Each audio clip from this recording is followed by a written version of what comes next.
Rocky কি করে আছস? আছি কে? আচ্ছা করে এই ব্রেন বাপ কই যাস? কই যাই এটা এখানে তোমার কোন লাগবো? এখানে কি আমি বাচ্চা আছি? এখানে একটু নিজের মতো চলতে দাও। আরে বাপ তুই যেখানে যাস একটু দেখে শুনে যাস, দেশের অবস্থা এতটা ভালো না। হ হ আর বুঝাইতে হবো না, এখন বড় হয়েছি, এখন সব বুঝি। এখন একটু নিজের মতো আমার স্বাধীনভাবে চলতে দাও। একদিন স্বাধীন করে চলে যাবো। হ হ যাও, আর ভাল লাগতেছে না। বাপের সাথে কেমন ব্যবহার করে?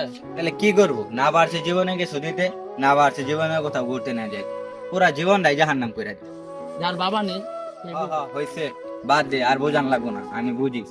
চলে আনা চুপচাপ হাঁটু।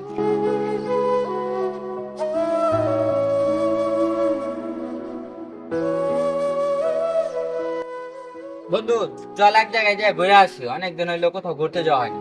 তুই করতে যাবো বন্ধু? যাও এক জায়গায় যাই ঘুরে আসি। কই গেলে ভালো হবে বন্ধু? যা চিন্তা করে দেখ কই যাওয়া যায়। আচ্ছা চল তাহলে এই করি, আজ বিকালে যা নদীর পাড়ে যাই ঘুরে আসি। চল। আচ্ছা তাহলে তো উঠে আনা, হ্যাঁ চল।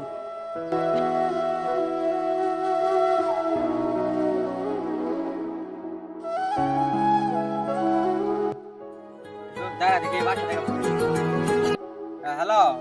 ভাইয়া কই তুমি? তাড়াতাড়ি আসো, অসুস্থ? আচ্ছা দাঁড়া যাইতেছি বন্ধু, আব্বা বাসায় অসুস্থ, চল তাড়াতাড়ি।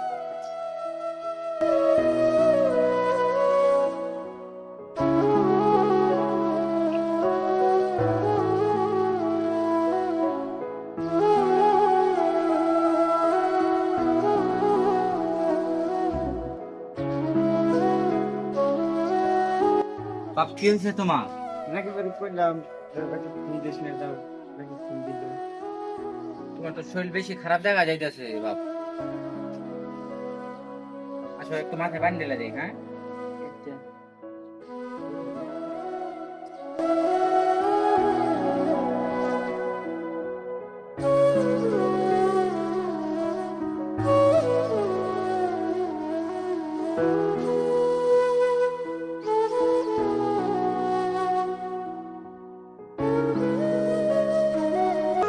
দেখেন, আমাদের সমাজে হাজারো ছেলে আছে যারা তার বাবাকে সম্মান করে না।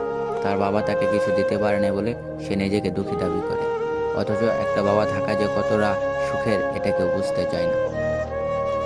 বাবা হলো এমন একটা বৃক্ষের ছায়া যা হারিয়ে গেলে কখনো ফিরে পাওয়া সম্ভব না। তাই থাকতে মূল্য দিন, হারিয়ে গেলে কান্না করে লাভ নেই।